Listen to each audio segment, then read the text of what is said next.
everyone, welcome to our channel. Today we're going to read Chapter 2 of the Disney Storybook Collection. Chapter 2, A Rare Talent. Tinkerbell was the newest fairy in Pixie Hollow. She was a Tinker Fairy, but she didn't want to be one. The nature fairies got to help change the seasons on the mainland.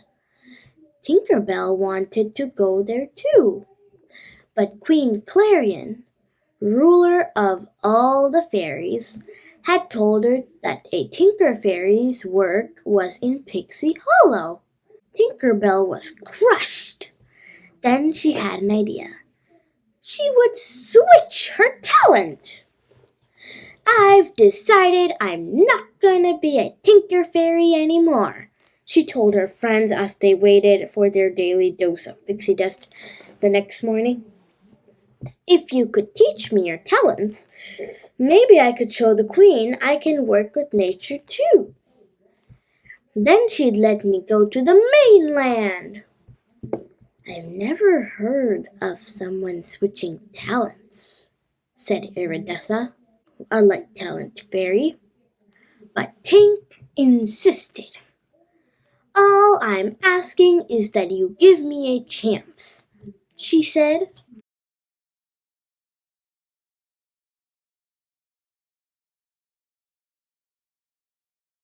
Silvermist, a water talent, offered to teach Tinkerbell how to place dewdrops on a spider web. Tinkerbell gave it a try. She scooped up a perfect dewdrop from the pond. Pop! Water went everywhere. "Shake it off," Silvermist said. "You can do this." Tinkerbell pulled another drop out of the pond. She flew over to the spider web and reached out to place the droplet. Pop! She tried and tried, but each time the droplet bursted. Silvermist sighed. "You know, you always struck me as a light fairy kind of gal." That night, Iridessa showed Tinkerbell how to light fireflies. She used a leaf bucket to catch the last rays of sunlight. Then she tossed a handful of light into the air. The fireflies flew through and came out with their tails lit. But when Tinkerbell reached into the bucket, the light won't stick to her fingers. "Ah!" she yelled. "This is impossible!" She threw the bucket on the ground. Light shot out in every direction. Iridessa and Tink zigged and zagged, trying to avoid the rays, but one of them hit Tink. Her backside began to glow, and the fireflies chased after her. The next day, Tinkerbell was working on a kettle when Fairy Mary flew over. "I know what you've been up to," she said, shaking her head, "and I had such high hopes for you." "You do well to listen to her," said Bobble, another Tinker Fairy. "Why? So I can do this my whole life?" Tink interrupted. "I don't want to be just a stupid tinker."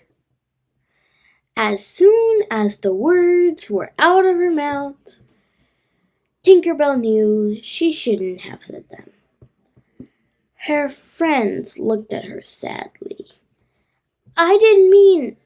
Guys, I have to go," she said, and flew out of the workshop.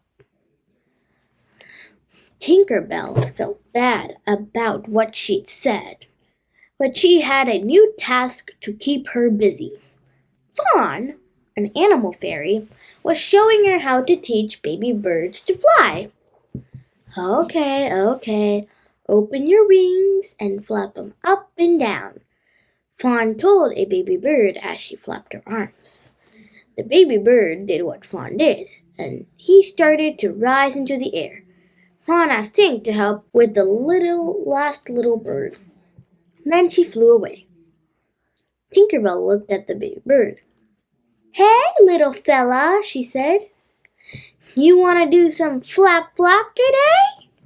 She showed her bird how to flap his wings, but he wouldn't move.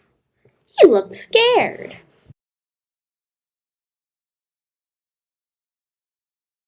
Tink sighed. "This is not working," she said. Just then, she looked up and saw a bird scurrying across the sky. "Hey, maybe that guy can help." She flew toward the bird. Suddenly, a scout fairy cried, "Hawk!" The fairies flew for cover. Tinkerbell gasped as the big bird started to chase her. She spotted a knothole in a nearby tree and dove inside. "Hey!"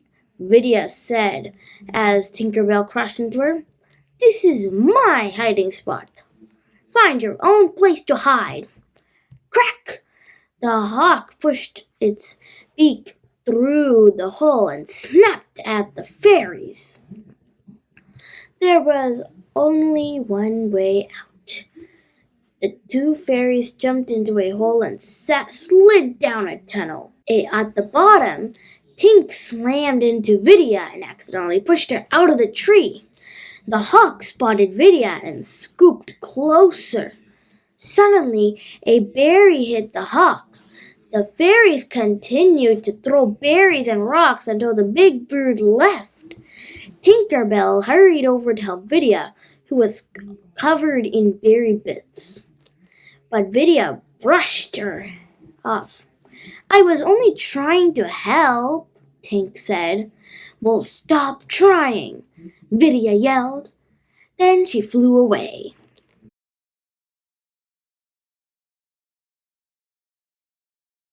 Tinkerbell flew to the beach to think. "At this rate, I should to the mainland right about never," she grumbled. She flung a petal into the bushes. Clink! What was that? She wondered. Beneath the leaves, Tinkerbell found a beautiful box full of metal parts. She immediately set to work. Slowly, the pieces came together. The parts made a music box with a ballerina on top. Tinkerbell's friends flew over and saw the music box. "Don't you even realize what you're doing?" Rosetta said. "You're tinkering." "Don't you like doing this?" Iridessa asked. "Yeah," Silvermist chimed in. "Who cares about going to the mainland, anyway?" "I do," Tink replied. She looked at Rosetta. "Aren't you going to teach me how to be a garden fairy?" Rosetta looked at Tink. "Oh, I think this is your talent," she said.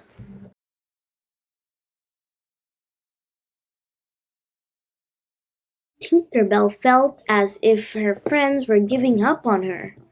She turned to the only fairy who might help her get to the mainland. "Vidia, you're my last hope," she said. Vidia smiled. She took Tink that if she was wanting to impress the other fairies, she should capture the sprinting thistles.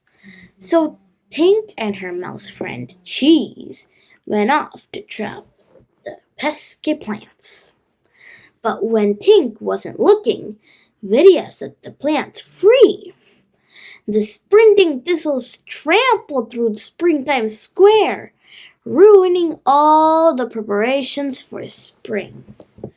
Tinkerbell felt terrible. "I'm sorry," she told Queen Clarion.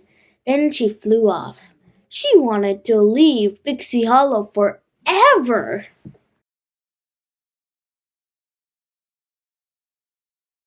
Tinkerbell flew back to the workshop. She looked around at the tools. She did like to tinker, but she wanted to visit the mainland even more. Then Tink saw some objects piled in a corner. She went over to look. They were the lost things she'd found on the beach. She thought Fairy Mary had thrown them away. Suddenly, she had an idea. "That's it!" she cried. While Queen Clarion gathered the fairies together, she told them there'd be no more spring that year. "Wait!" Tink cried, flying up. "I know how we can fix everything." She showed everyone the inventions she had made using the lost things. The fairies could use them to redo the work that they have been ruined. "Tinkerbell, are you sure you can do this?" the queen asked. "Yes," Tink replied proudly, "because I am a tinker." Tink told the fairies to bring her all the lost things they could find. Everyone set to work. They didn't have much time.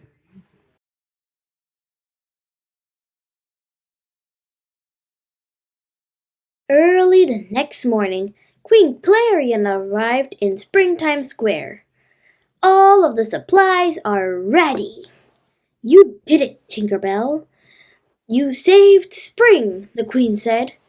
"We all did it," Tink said with a smile. Suddenly, Fairy Mary flew over. She had found the music box Tink fixed. "You are quite a rare talent indeed," Fairy Mary said. "And I imagine there's someone out there who's missing this.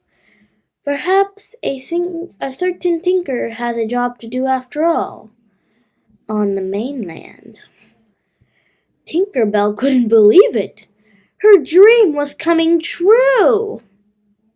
The next day, fairies soared through the clouds and across the sea. When they reached the mainland, they fanned out in all directions. They melted the snow and filled the world with color. Tinkerbell had never seen such a magical sight. Finally, it was time for her to return the music box to its owner. Tink flew through the city with the box. When she reached the right house, the box began to glow. Tinkerbell placed the music box on a windowsill. Then she tapped the glass and hid. She watched as the little girl who lived there found the treasure she'd lost. Tinkerbell had never been happier.